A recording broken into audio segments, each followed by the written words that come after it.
Hi, little clarification. The talk is not about what she just announced. It's actually about the details of TiDB works, and this is my fault, but I think it should be fun anyway.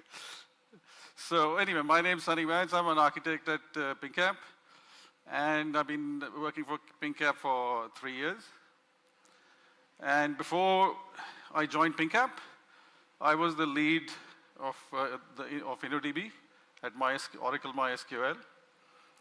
And if you've been using MySQL since 2006, I suppose, most of the optimizations, 10 times faster read, and that's all my work, the parallel DDL. So it feels a bit odd to stand here and criticize MySQL. So that's basically half of my life's work that I'm going to be criticizing. So it feels a bit awkward, but it's a fact. So anyway, that's what I did in a past life. So this talk is really, we've all heard how great TiDB is, so I'll skip the first few slides and not repeat how great it is. Just to give a bit of a summary, and I'll dive into how TiDB does distributed transactions, for example, like almost a hand-wavy, but still hopefully practical. How TiDB does replication, the granularity at which it does, which is very different from how people understand MySQL replication, for example, and some of the other derivatives. I'll talk about the various things that you've heard about, placement driver, the TiKV nodes, the optimizer I won't talk about, but a little bit of depth around the placement driver. The placement driver is the brains of TiDB. So it's like a DBA. It does a lot of the work that a DBA would do inside a MySQL replication kind of setup. So it'll be a little bit about those sort of things. I want to talk about the distributed execution framework. It's mainly test results, which are really, I don't think there's actually any other database that does it so well. So I'll share a little bit of that. And we can't end without mentioning AI and vector indexes. It's the flavor of the month, and that's what all the cool kids are doing. So a little bit of, we have it, so I'll talk a little bit about that. And the last slide is just a slide. We've got like 20 tools, and they're all open source, and how, that's like the TiDB ecosystem kind of thing. So if you're not familiar with any of that, you can download those and play with any of those. So without further ado, so the data is growing very fast. So zettabyte, I think, is 10 raised to the power of 12 or 13 or something like that, right? It's like every year it's growing massively. So if you look at when MySQL was extremely popular, the data sizes were quite small. And in the last few years, they've really grown quite a bit. And it's just getting worse. So with so much of data coming in, you don't want to be burdened with handling all the complexity that goes with almost manual replication that people have been used to with MySQL. So it has to be addressed within the architecture of the database. And this is what all these new distributed SQL databases that have been inspired by Spanner try and do. That's the problem they try and solve. So it's basically the same thing, that you need a different way of solving these problems. And Spanner is not new. It's been around for a while. It's just that it started as a key value store, and slowly they started adding SQL to it and started adding other things, because that is what most developers liked to work with. NoSQL was a good experiment, and its most successful product is MongoDB. And it's got its place under the sun. It's useful, but it's not a general purpose database. That's what a SQL-based database does for you. It gives you a lot of freedom and flexibility to develop your apps. And one of the big challenges, and why the NoSQL movement started, was that schema. MySQL was very popular then. It still is very popular. It was much more popular. And changing the schema has always been a challenge in databases. And as the data grows, it has become more and more challenging. Academia claims that it's a solved problem, but it's not. They don't deal with the kind of sizes that people have been dealing with in the last 10 years. 10 terabytes, 40 terabytes, 100 terabytes. So the Google guys came up with the F1 online schema change, which TiDB implements for its DDL, and I'll show you the numbers. They're actually amazing, really, really good numbers. So why do we do this? So the innovation was all these replications, split the reads and writes and stuff like that, and people created specialized solutions. They worked. People were desperate. Nobody really cared about having a clean design or the perfect solution. It worked. It solved the problem. You made money. You handled the growth. Sharding was the divide and conquer, basically that's what everybody used. Then these were mostly the kind of models that sort of evolved. There was a caching, then there was sharding, then there was a primary, secondary. Most of these were DR solutions. That's how they started. And then eventually, as the scale grew, then they sort of evolved. DR became read-write, then read scalability. But write scalability was not solved by anyone. It was sort of fudged a little bit. People would have two different clusters, have even or GTID kind of thing, and then figure out the ordering from there, and then merge the data and interleave it in some sort of way. But it resulted in all kinds of problems. Eventual consistency is still the model that most all MySQL replication topologies and systems use. And it becomes extremely difficult to develop apps with eventual consistency. The application should not carry the burden of figuring out whether the data is consistent or not. It's a solved problem. Why waste your time doing stuff like that? So these are the typical kind of problems that people have seen. There's manual configuration, let's say you have a sharded solution, cross-shard joins. How do you do that? You don't. You change your app to work in a way with these limitations. But it scales. Sharding scales. It's a divide and conquer solution. TiDB does the same thing, but TiDB hides those details from you. It does that automatically. That's the main difference. So data rebalancing, again, sharding problem. Anyone who's done sharding on a weekend will understand the pain. Resharding is really painful. Your apps change, and it's like, who wants to waste time on stuff like this? These are solved problems. Detecting problems when there's a failure. Promoting, moving the clients around. These are difficult. If you've worked with large data, if you've worked in these kind of shops, these are very annoying things to do. It should be automatic. Split brain. Data corruption. Your business could go broke. So a lot of effort was put into leveraging the consensus protocols like RAF, Paxos to solve these problems. And Spanner was one solution to that. So what Spanner did was, they did not replicate, like in MySQL, you replicate the host, for example. The entire data from one host is replicated to another host. So the idea of Spanner is, you replicate the pages. That's it. That's its core idea. And then you have a mapping from some logical reference to its physical reference. That's what the PD does. In Google, the terminology is a bit different, but the core idea is the same. So, network failure is a fact of life. And the more data you have, the more disk you have. Disk failure is a fact of life. So you have redundancy. And so you want to, all day we've been talking about scale. One important thing is that resilience is more important than scale, in my opinion. And both are independent. You can have small data, but you still want resilience. It's not as if you can have one or the other. You can have, if your system scales but is not resilient, well, I wouldn't be doing my business on that system. So resilience is an extremely important property in distributed data, in any database that is running on a business. So you can have small data, but you must have resilience. So TiDB solves these kind of problems out of the box. It's not just for big data. Okay, so this is essentially the TiDB kind of thing. So you have one database that's like in the center, and then you have clients. And also, these days you can meld the two, OLAP and OLTP. And the advantage is there's no ETL. The disadvantage is that purpose-built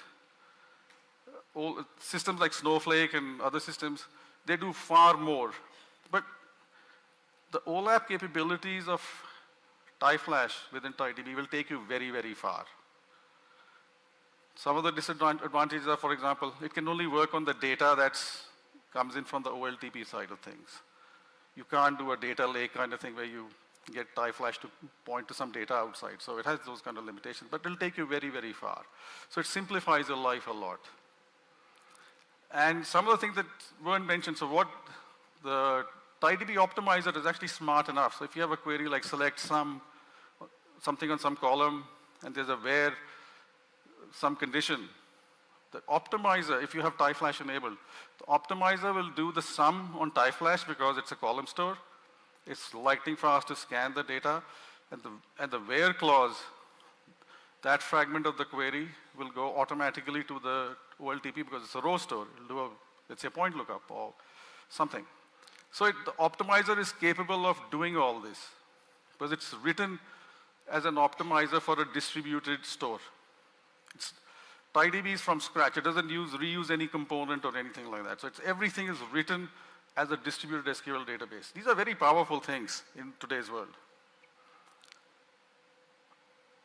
So this is our canonical sort of diagram. There's a TiKV nodes, TiFlash nodes, TiDB. There's a bit of history why it's called TiDB, those SQL nodes.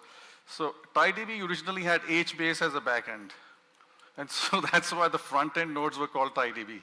So when TiKV was developed, the front-end nodes are still called TiDB, but when people refer to TiDB in their talks, they're referring to the entire system as TiDB. So that's a bit of a historical thing going on there. So I'll talk a little bit about this. So the front-end nodes are which implement the MySQL protocol and the optimizer. They are stateless. They don't have any state. So let's say you have 1,000 connections and you suddenly want 1,000 more connections. You just fire up another TiDB node, the front-end SQL node. It connects to the storage because it is shared, and instantly it can start serving queries. So, whereas in the MySQL world, you would have to fire up a completely different host. It would then get the data from all the other hosts. So it's a far more cumbersome process. This is a lot easier to do. And we've actually gone beyond this, and I'll talk about it. Hopefully, I'll have time to talk about it towards the end. That's our cloud solution, how that works. So PD is it's called the placement driver historically, but it does a lot more than that. It's also the TSO. So TiDB's MVCC and TiDB's entire transaction system works on timestamps. And the PD serves out those timestamps. The PD is replicated because every component in TiDB has to be resilient, has to have HA into it. If you had like one PD, then if that goes down, the entire system will go down. So there's a lot of redundancy built into the system. And PDs, while initially it's the level of indirection from, let's say, a logical row ID, for example, just as an example, to the physical location of the region or the page, whatever you want to call it. So the SQL nodes will ask PD for where is this page located. It'll say, okay, it's located in TiKV node 5, and so it'll go and fetch the data from there. It does the TSO, and it does actually a lot more, and I'll go into some of the detail on what it does. So again, TiKV is the row store, and TiFlash is the column store, and all this magic is handled for you, and it uses as people have mentioned, it uses the TiFlash is a learner, so it can never participate in an election. It's just a passive node. It can never become the leader. It is actually strongly consistent. So you don't have to worry. You write your application. Let's say take the MySQL example. You write your application for one node. You know how that's going to work, right? Now you add 2 nodes, 3 nodes. You don't know what data you're going to get from which node because it uses eventual consistency. In TiDB, it is strongly consistent, and it's part of the design philosophy of TiDB. And there are a few other things that go with it. So here's a quick summary of what we've been discussing all day, why we need TiDB. It does horizontal scalability, HA, it can handle OLTP and OLAP, it is MySQL compatible, multi-cloud, so you can run it on any of the major clouds, it's open source, And as we've mentioned, this is an interesting fact. So TiKV and PD, the IP is not even owned by TiDB. It's owned by the CNCF because it was gifted to CNCF. So they will always remain open source. It's just that PingCap is the main maintainer of that code. Anybody from here can go and start hacking on TiKV and PD because they're owned by the CNCF Foundation. They're guaranteed to be open source forever. So that is PingCap's commitment to open source. It's very strong. We are all big believers in the open source and why it's good for everybody. So use cases I won't go to. You've heard many use cases today. So this is essentially our philosophy. We want it's currently a shared nothing architecture, which is open. In the cloud, it changes a bit, but this is what it is. Developers should not be concerned with shard details. This is why otherwise would you use something like TiDB if you're fiddling around and doing sharding, manual sharding, figuring out how to change your applications. You shouldn't have to worry about this. But sometimes you need to place data using some kind of rule that, let's say I want to cluster a few tables together. Whether it's on the rack, physical rack, you want to put some data on certain hard disks or EBS or whatever, within a data center, across data centers, the system must provide the facility to do this, and TiDB does that. Nobody's mentioned it, but TiDB has something called placement rules. I won't go into too much detail, but it allows you to decide where certain data goes, and it could be per rack, per disk, per data center, per zone, or whatever. So you have that flexibility. We always want to have standard SQL, or as standards compliant as we can.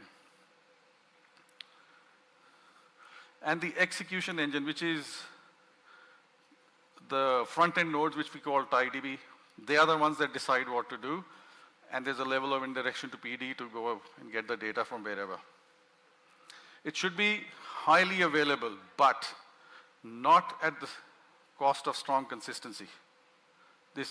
So essentially, we could reverse this, that TiDB is strongly consistent, but we make every effort to make it highly available. But consistency, we do not compromise.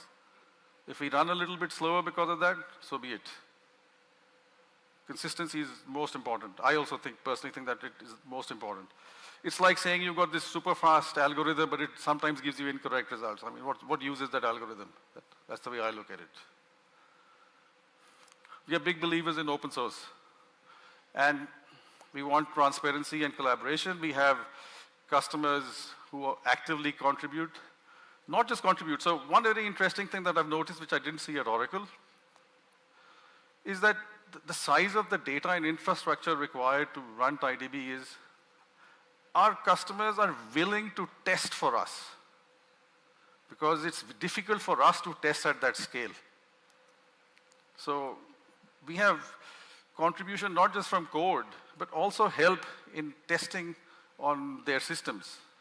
This is very useful for this, and I think this is all part of this open source spirit, which is very important.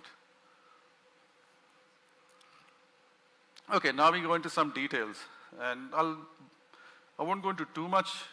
So TiDB implements distributed transactions using a protocol again from Google. It's called Percolator. Percolator originally was written for their search engine, for batching, and it wasn't written for OLTP actually. So at PingCap, this algorithm was modified so that it can be used for OLTP. And TiDB's MBCC is also built. So the way roughly it works, so if you understand the details of InnoDB, for example, MySQL, in InnoDB in particular, all locks are in memory.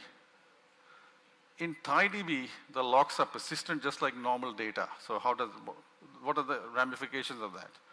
So if the locks are persistent, when you lock something, it is a regular write, and the raft will then do a regular data write and send it across your cluster, which means that any node in your cluster, any of the front-end nodes, if they want to check a lock, they're guaranteed to get a consistent view of the state of the locking of your system. So that's how that data is shared.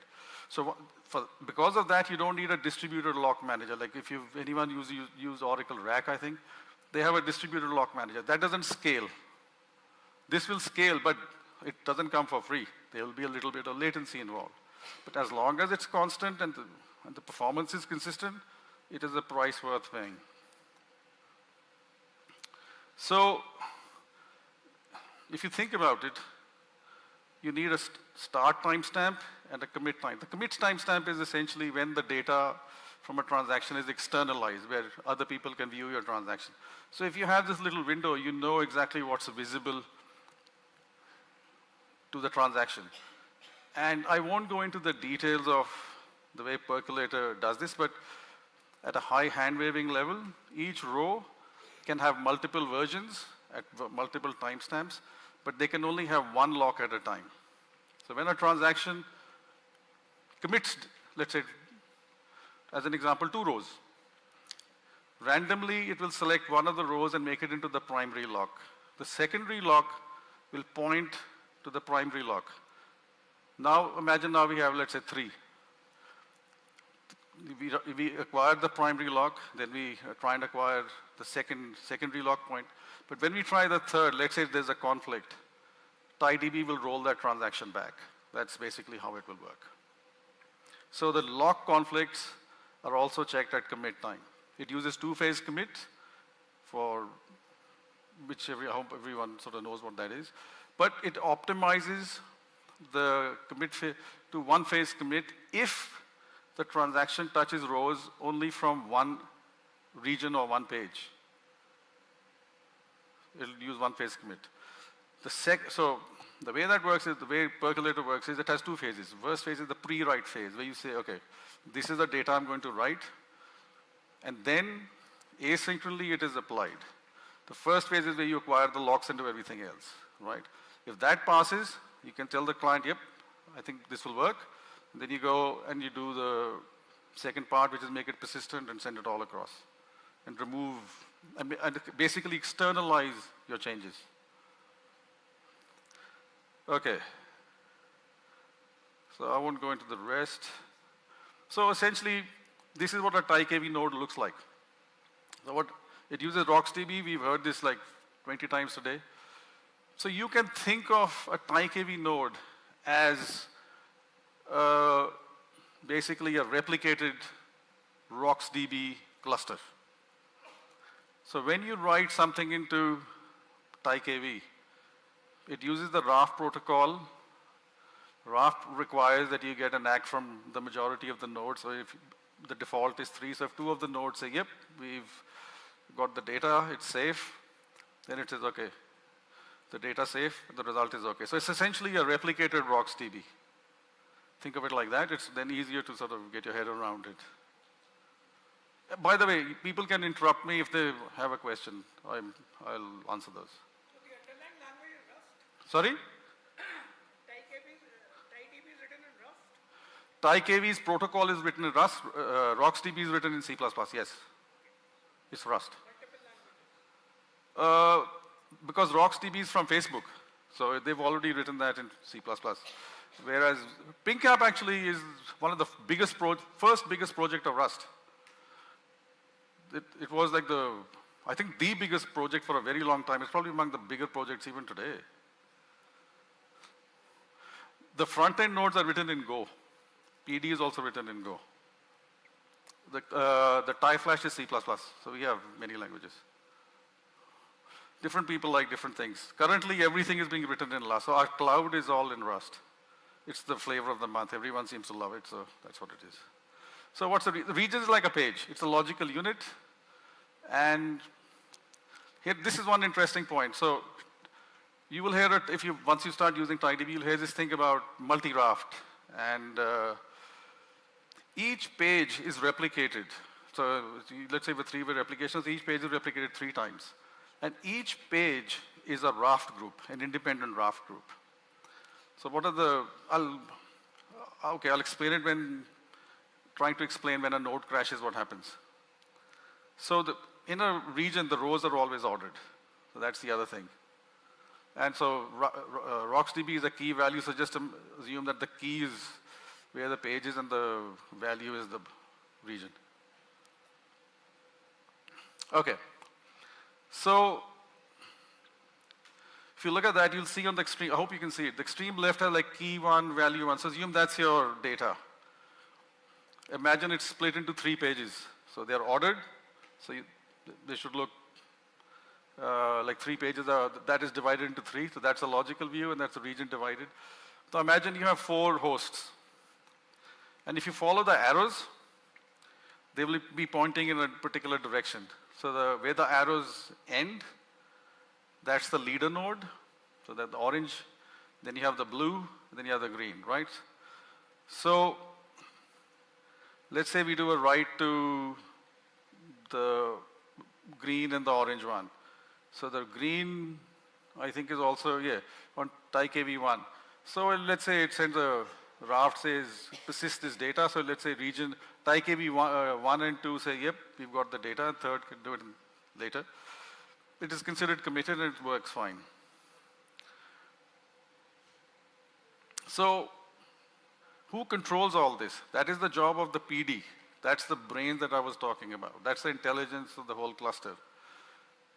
So PD is stateless, but so then you say, okay, then where is this data stored for doing the mapping? So the PD nodes themselves are stateless, but underneath it uses etcd. So the state is stored in etcd, which we usually don't mention, but that's how it works. So in this cluster, each node is sending a heartbeat to PD. This could also be a bottleneck where you have millions of pages. Imagine millions of those pages are now sending their heartbeat to PD. So usually the way we solve it is we increase the page size. So that reduces the number of pages, so that sort of keeps it stable. So why is this? Each page is about 100 megabytes. So why is 100 megabytes is not some special figure. 5-6 years ago when TiKV was being designed, 100 megabytes was in like an AWS data center. I think the calculation was it'll take a certain number of seconds to transfer the data on whatever the network throughput or latency, whatever it was. And so it was a good size. Networks have become much faster, latencies have decreased, so the size can be bigger. For TiKV itself, the size doesn't matter so much. It was mainly for this reason that the size was chosen as 100. It is still configurable, but the default has been increased to 256 megabytes in the latest version.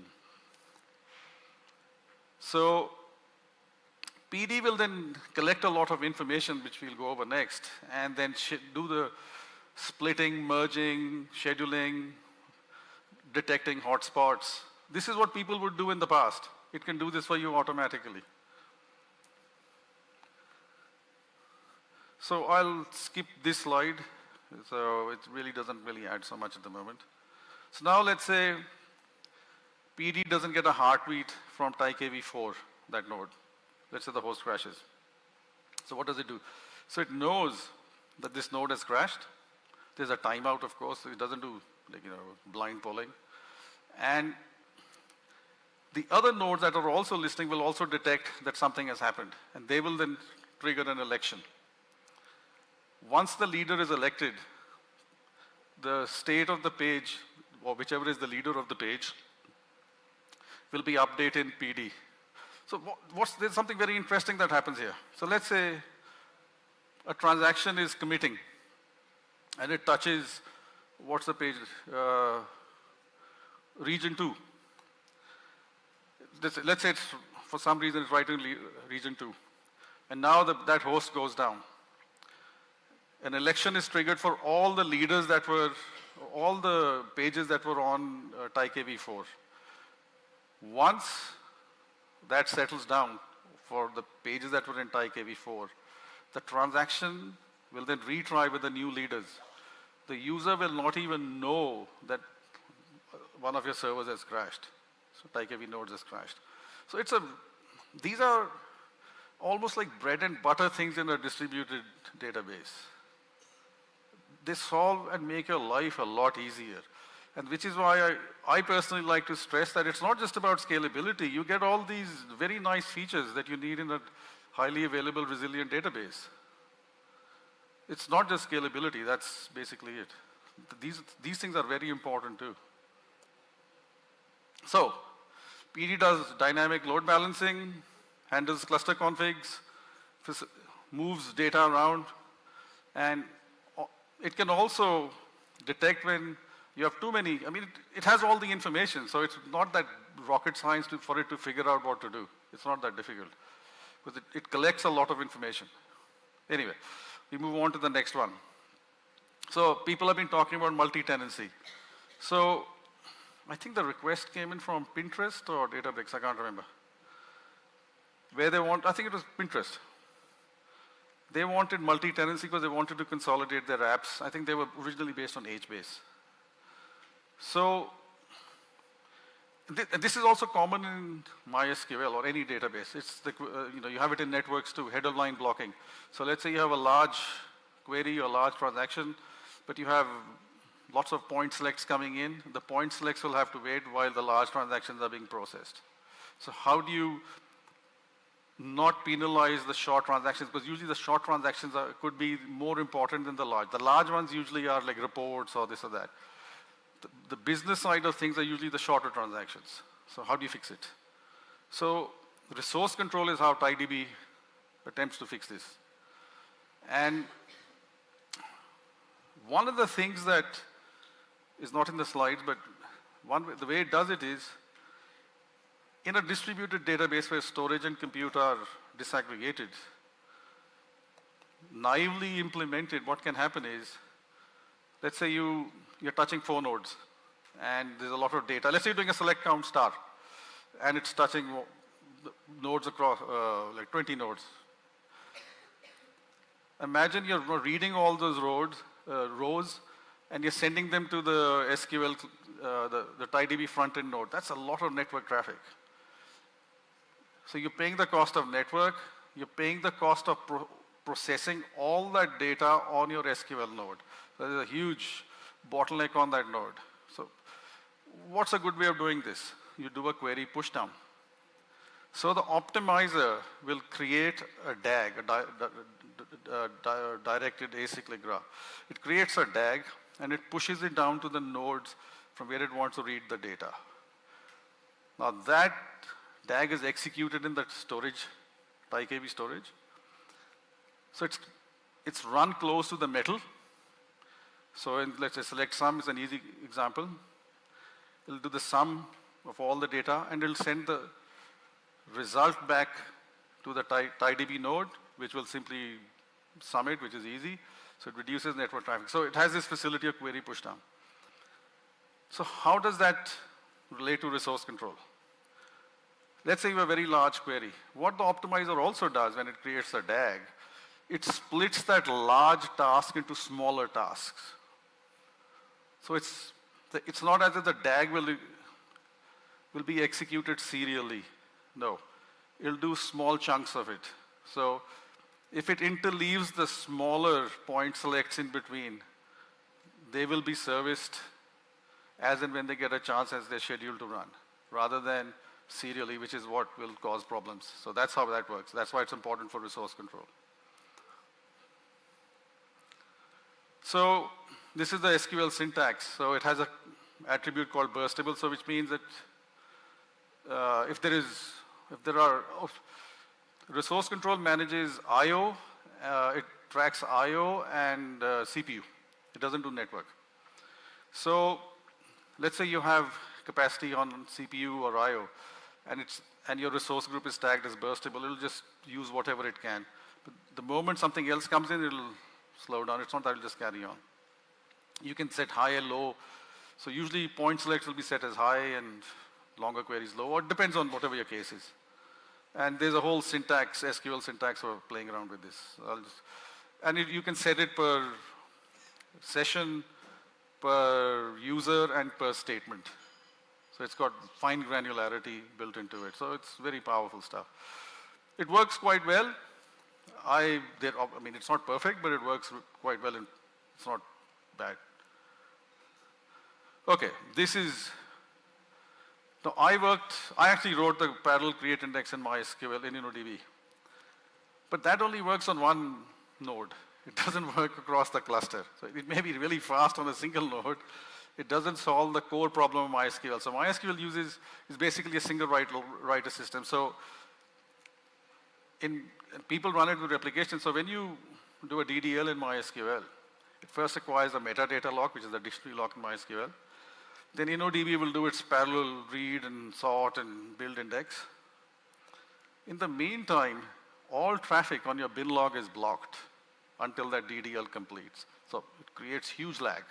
This is a big problem in MySQL.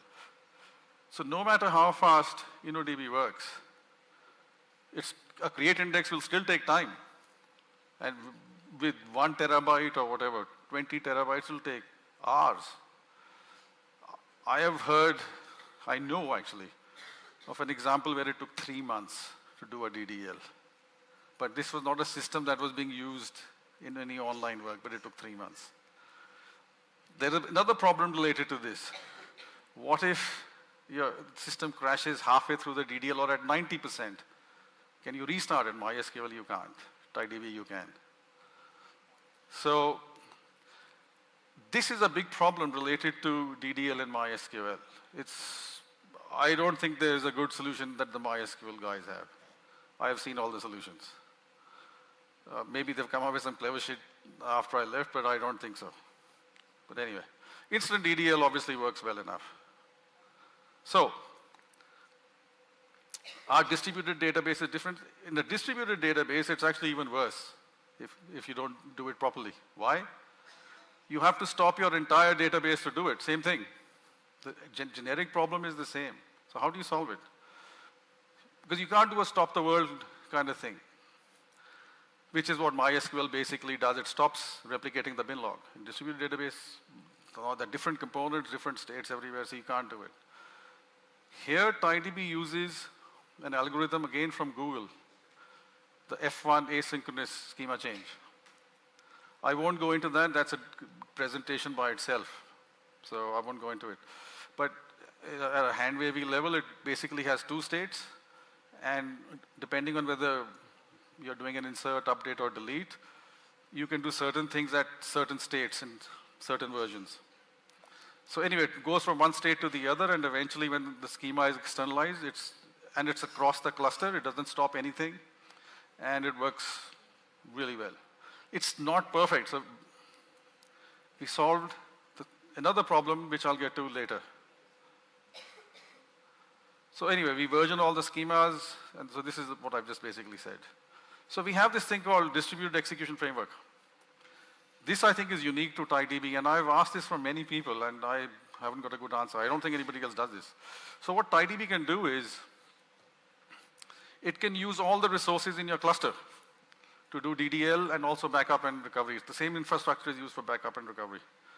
So you can even add extra nodes, or storage nodes and compute nodes and TiKV nodes just for doing the DDL. You can, let's say you have 10 nodes, 10 front-end nodes and 10 TiKV nodes. And you say, most of my traffic is in the first, in these 8 nodes. You can say, move all the client traffic there. I mean, your proxy can do that. But these 2 nodes, I want all the DDL to be done by these 2 nodes, for example. Then they will work quite hard to do it.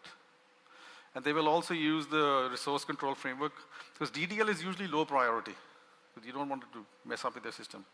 So it can use your entire cluster to do what, let's say, create index does, which is does a read, it does a sort, and then it does a create. So it's not a single node operation. That's why it's called a distributed execution framework. Currently, we do only background jobs, but there is some ambition to do some other stuff on it too. It can handle, we've tested up to 100 terabytes, and the results are just, in my eyes, opinion, they're stunning results. So this was the config that we used. For a 40 terabyte, it had 14 nodes, each node had 15 cores and 28 GB, so this, I won't go over this. So there's total of 14 nodes for TiDB, 20 for TiKV. The PD is usually just 3, and PD is like 4 CPUs. So if you use the DXF on a 40 terabyte table, to create a single index, it took 1 hour. That is, I think that's a mind-boggling number. To create 4 indexes in parallel, it took 1.5 hours.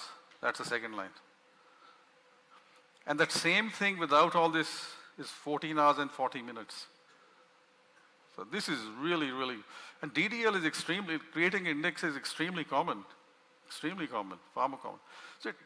So TiDB is designed to work as a truly distributed database. It's not some bolt-on thing that, yeah, it's a database, but we've also got a few hacks here and there, and so it can do some stuff for you. No, it's actually, these things are well thought out on how to deal with the volume of data that people are throwing at TiDB. Okay. Change of direction. Now I'll talk about a little bit about a cloud. Okay, we've been saying TiDB is fantastic, it's great, we've solved other problems. It's not true. There are still problems to be solved. We still have problems. For example, copying data, large data, big problem. LSMs are good, but they are not perfect. LSM compaction is expensive. LSM in production does cause jitter. It's just a fact of life. Anybody who says, no, they're talking nonsense. It causes jitter. And you'll find like 100 researchers trying to figure out how to do LSM properly. There's a reason. There's no perfect solution for this. So, how do you get rid of jitter from compaction? Provisioning can take time. So, I add 2-3 nodes. Well, those nodes have to be populated. So, there's a lot of copy that's going to happen. It's not free. It works well enough, but it can be improved. We have one customer who is asking us for 200 petabyte clusters. It is just insane. How do you solve these problems? I don't know. I don't think anybody knows. But that's what people are planning 10 years ahead. They're going, can you do this? And we go, no, we can't. But can you think about it? Yeah, sure. We'll think about it. We'll see. Multi-tenancy to reduce cost. This is a common theme across people who are moving to TiDB. Okay, so elasticity. You want to leverage the elasticity of the cloud. People are saying, okay, data is becoming too big. Our costs are going up. We would like our costs to go down, but still handle large data. So in most, I would say, almost 100% of the applications, there's about 20% hot data and 80% is cold data. Can you store cold data in cheaper storage and hot data in more expensive storage? Usually, anything that has lower latency is usually more expensive, and anything that has high latency is usually cheap. So, can you solve these problems? Okay. You leverage the cloud infrastructure. So you want a developer to start small and scale infinitely, or in theory, whatever infinite is in this world.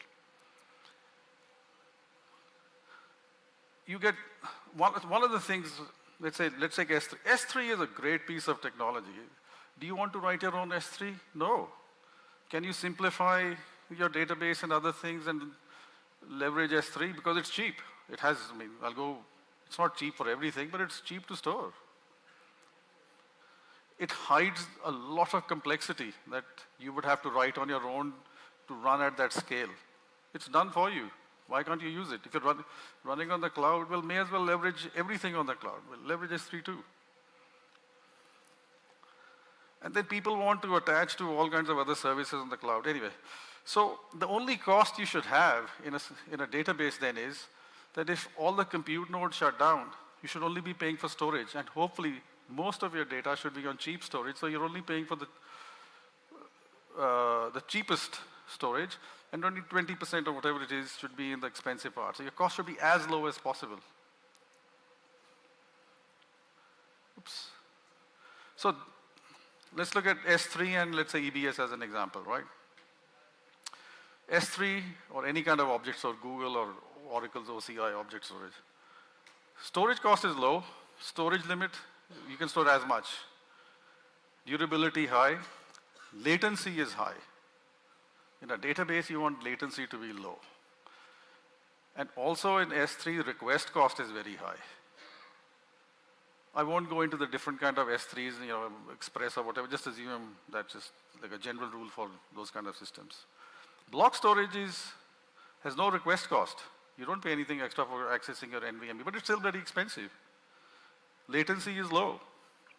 How do you get the best of both of these worlds?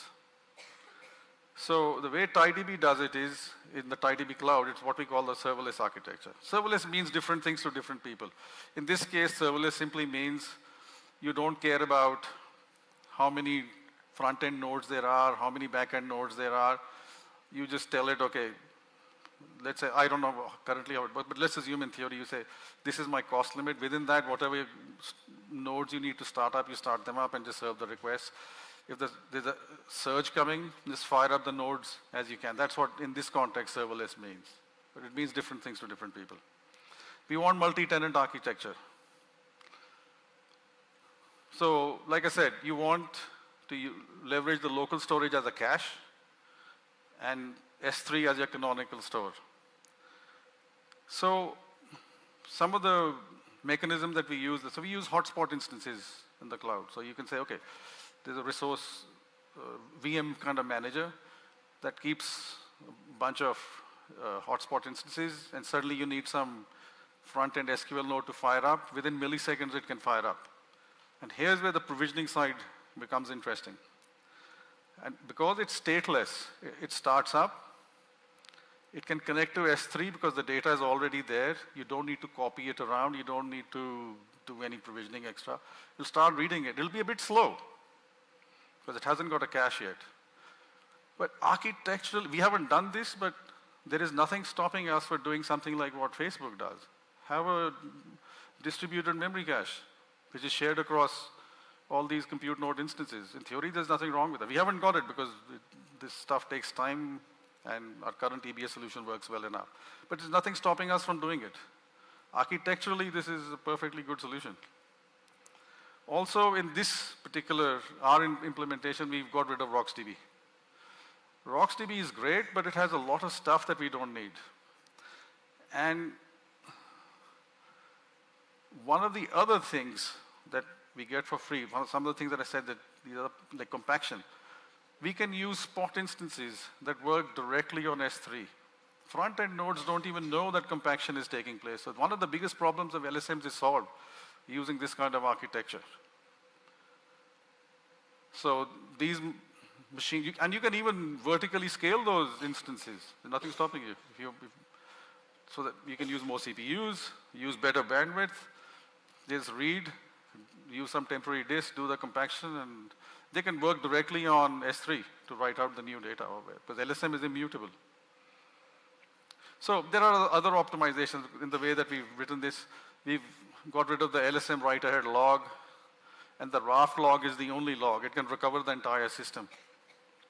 So one interesting thing I don't think is mentioned here is we also use EBS for the raft log because we want low latency. Because if we were writing directly to S3, the latency would be very high. So we use EBS as the raft log, and then in the background it goes to S3. And we have an abstraction layer that's like a distributed file system abstraction layer that's used as a write-through cache to write to S3. So this is what it looks like. So some people like, looking at pictures like I do.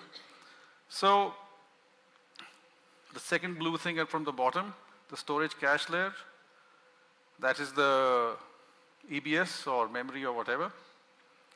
And they all store their data. So one other interesting point here. We do not have a separate column store storage for TiFlash. What TiFlash does is it converts this new format, it converts it on the fly into column format. So our storage cost, which is double in the regular TiKV and TiFlash, is also halved. So it does this on the fly, the conversion. So you can see the resource pool. There you can have these hotspot instances that can do all kinds of other stuff. DDL workers, you can, like I said, the distributed execution framework fits in really well with this. You can just keep firing up different VMs or whatever they are and storage, attach it, and go for it. And in fact, they can work at full speed in this case because they don't affect the front-end load. So in this, now we're in the realm of AI. Oh, I've taken out the examples. Okay. skipped a slide I shouldn't have, but it's fine. Anyway, so we actually have real customers. So they've been using AI to manage their 300,000 databases and improve their life. So I'll just skip this. This should be the last slide. So yeah, so TiDB has this whole ecosystem of tools written by PinkApp to do all kinds of different things. So I'll publish these slides, and hopefully if you go through the slides, you can click on the individual links and see what they do. And there's a tool for everything in TiDB. That's one thing it doesn't lack is tools. So if anybody thinks that it needs a new tool, do let us know and maybe even write one and give it to us and we can start using it. It's open source. And with that, I think I should be finished. So thank you.